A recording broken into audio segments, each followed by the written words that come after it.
Not a day goes by when there is not a report of a war crime being committed by Israel in Gaza. Hospitals, schools, shelters are being repeatedly bombed in the full knowledge of the civilian casualties that will result. Whole families have been wiped out, leading academics and doctors targeted. Civilians with no connection to Hamas are being rounded up and disappeared.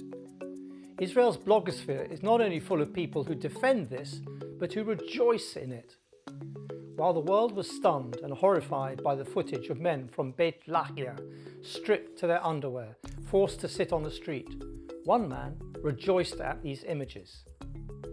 He was Aryeh Yitzhak King, the deputy mayor of Jerusalem, who wrote that arresting these men was too good for them. If it were up to me, he wrote, I would have dispatched bulldozers and buried them alive. Apart from being a politician openly inciting a war crime, King is a British citizen. He wrote to Boris Johnson in 2020 complaining about the UK voicing concerns over settlement construction.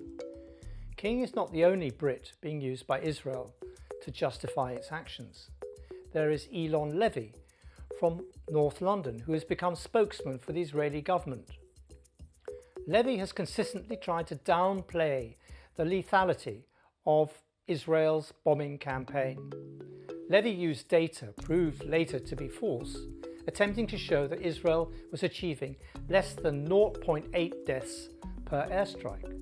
That's what world-leading precision looks like, Levy tweeted. Peter Lerner, who moved to Israel from Kenton, North London, has become the face of the Israeli army. As a lieutenant colonel, he is the army's spokesman for the international media. Lerner dismissed the idea that the Israel Army's response was disproportionate. He said in an interview with LBC that proportionality was about military necessity, not about the number of civilians killed. There is Lieutenant Colonel Richard Hecht, the Scottish colonel, used as the voice of the Israeli army.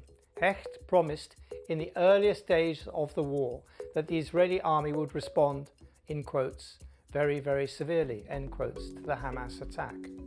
Sam Sank, an Israeli army reservist from Stanmore in North London, told The Times that judging from the number of his friends in the army, there were hundreds, if not thousands, more Britons fighting in Israel. Both the UK and Israel keep the numbers of British Jews fighting for the Israeli army a closely guarded secret. But the numbers involved are not the only question this government refuses to answer. It also refuses to say whether or not it's a criminal offence under British law for British citizens to travel to Israel or the occupied Palestinian territories to fight for the Israeli army or any other state or non-state actor.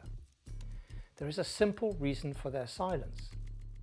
If they say it's not a criminal offence for a dual national citizen of Britain and Israel to fight in the Israeli army on the grounds that Israel is a state actor, how do they explain their explicit prohibition of Britons fighting in Ukraine? The Foreign Office advice on Ukraine states unequivocally, if you travel to Ukraine to fight or to assist others engaged in the war, your activities may amount to offences under UK legislation and you could be prosecuted on your return. No such qualms are being expressed about Israel. How so? There is a unit of the Metropolitan Police called the War Crimes Team, which has the responsibility to support the International Criminal Court.